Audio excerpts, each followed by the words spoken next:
It's been a while, but I've decided to bring back the Strongest in Dragon Ball series here on the Geekdom 101 channel, the series where we analyze the most powerful characters in the series, why they're so powerful, so well regarded, and why at the time of their appearance or during their time in the series, they were frighteningly strong. In the past, I've already covered Fusion with my Strongest in Dragon Ball video on Vegito, and then I did one on Super Saiyan 4 Gogeta from Dragon Ball GT. But I never got around to doing Gogeta Blue from Dragon Ball Super Broly, and thus, on this edition of the Strongest in Dragon Ball, we're going to look at the fusion of Goku and Vegeta in Dragon Ball Super Broly, Gogeta Blue, and really analyze why he is a complete monster. I am neither Goku nor Vegeta. I am Gogeta, and I order you to subscribe to Geekdom 101, unless you want your soul punished. The Strongest in Dragon Ball series is no stranger to fusion. In the past, I have done videos on both Vegito Blue and the one from Dragon Ball Z, as well as Super Saiyan 4 Gogeta, but today we're going to look at Gogeta Blue, primarily Gogeta Blue from Dragon Ball Super Broly, which as of the creation of this video is the first time we've ever seen Super Saiyan Blue Gogeta in an official capacity. But we are going to be discussing Vegito Blue a bit here on this video because there is a relation here that I'm going to get to a little bit later on. I think it's pretty safe to assume that the vast majority of you, if not all of you watching this video, have seen Dragon Ball Super Broly by now. And you know that Broly was a titanic terror that was impossible to beat if it was just Goku and Vegeta in their blue form. So Goku teleports Vegeta to where Piccolo was at and quickly shows him the fusion pose, and after failing twice would finally successfully form Gogeta. It's also the first time we ever saw a base Gogeta in an official Dragon Ball anime. Now, at first Gogeta fought Broly in base and then went up to Super Saiyan, and then he chose to go up to Super Saiyan Blue because as the fight escalated, Broly showed more and more power and was getting stronger and stronger as they fought, something that Vegeta had referenced earlier in the film. So it was almost as if Gogeta had no choice but to go into Super Saiyan Blue. Now, some think that Gogeta in just regular Super Saiyan or even God Gogeta with the red hair could have probably beaten Broly, but I completely disagree with this because if that were the case, then why didn't Gogeta just do that? Instead, he had to go to Blue because the reality is that even though Gogeta had the upper hand for the vast majority of that fight, and at no point did it seem like he would lose that fight, Broly kept coming. Broly was very, very hard to beat. He wasn't just going to be a one-shotted character. He can take punishment, and he took lots of punishment from Gogeta. I did an entire video outlining exactly what Gogeta's strategy was to beat Broly, and trust me, there was strategy there that he had to implement because of how hard Broly came after this guy and how hard he was to beat. So check out that video whenever you get a chance. And that video outlines the strategy that Gogeta utilized against Broly, and because of that strategy, he was able to finally defeat him and almost killed him if it wasn't for Chi-Lai warping him across the universe to Vampa. But how strong was Gogeta Blue? Well, without question, Gogeta Blue is the most powerful fusion we have seen in Dragon Ball up until this point.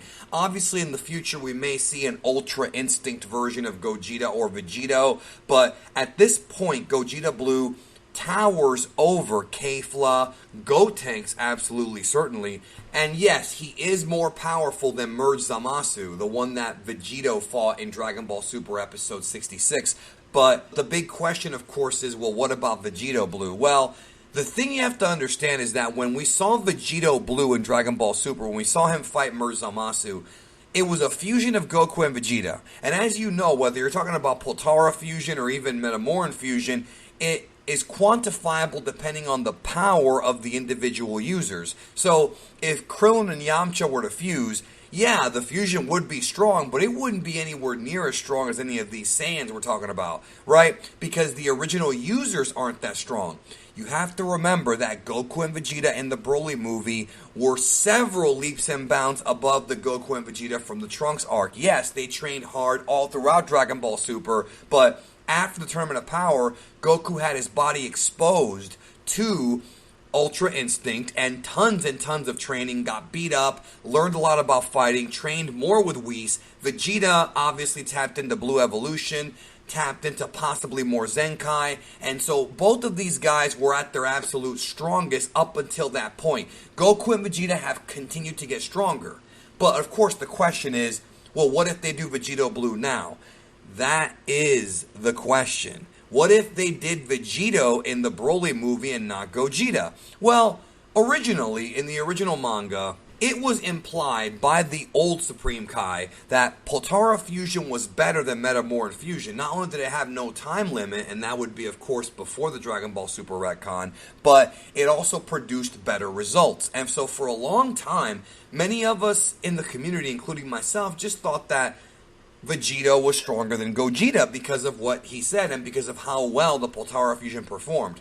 Then Dragon Ball Super came along and there were two major points that changed things. Number one, the time limit for the Potara Fusion among mortals got changed to 1 hour.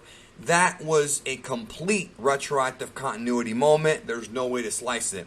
Obviously, in the original manga, Vegito did defuse, but it was never explained as to why that happened, and we all thought it was because of what Goku said, which is that the atmosphere inside of Majin Buu caused it. But that doesn't appear to be the case now, since it was changed for Dragon Ball Super. Plus, during the release of Dragon Ball Super Broly, there was a magazine article that came out that stated that Gogeta and Vegito were relative to each other. In other words, they're right around the same power. So it doesn't matter which fusion Goku and Vegeta use, it's about the same. Now again, things get weird here because would you rather do the 1 hour fusion with Vegito Blue or the 30-minute Metamoran fusion with Gogeta Blue? Obviously the 1 hour one is more effective, you would think, right? You have more time. But these guys are putting out so much power that Vegito Blue's fusion ended early. However, Gogeta Blue's fusion did not. Why is that? I don't know if I have a real definitive answer for you.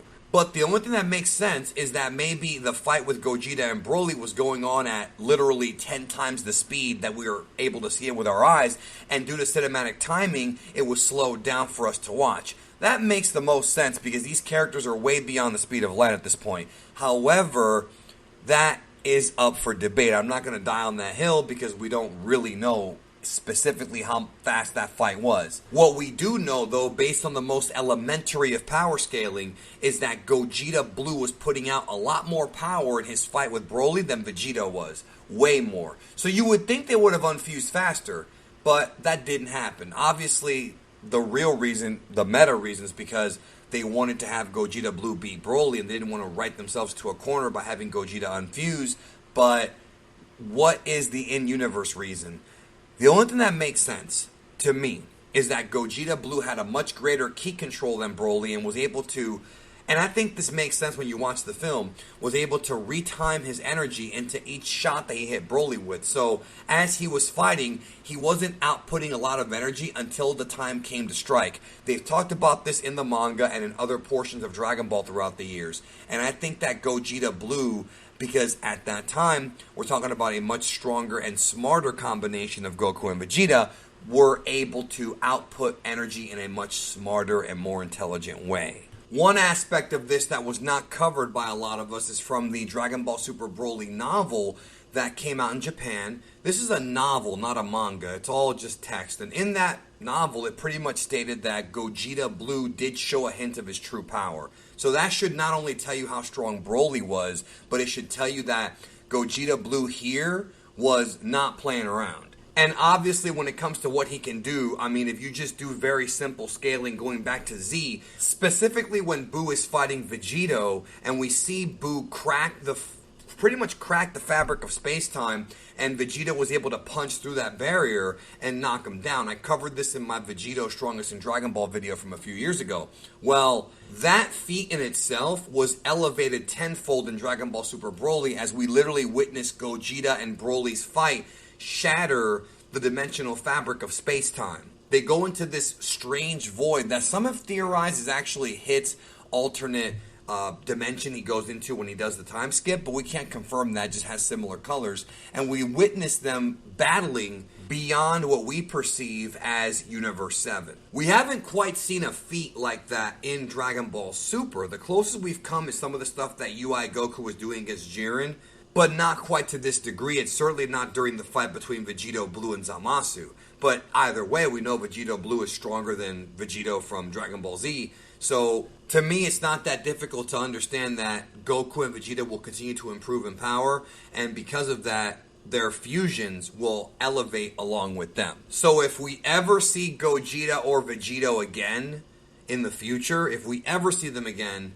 they will at that point be even stronger than any Gogeta or Vegeta we've seen previously in the Dragon Ball story. Thanks for watching. Have a good day.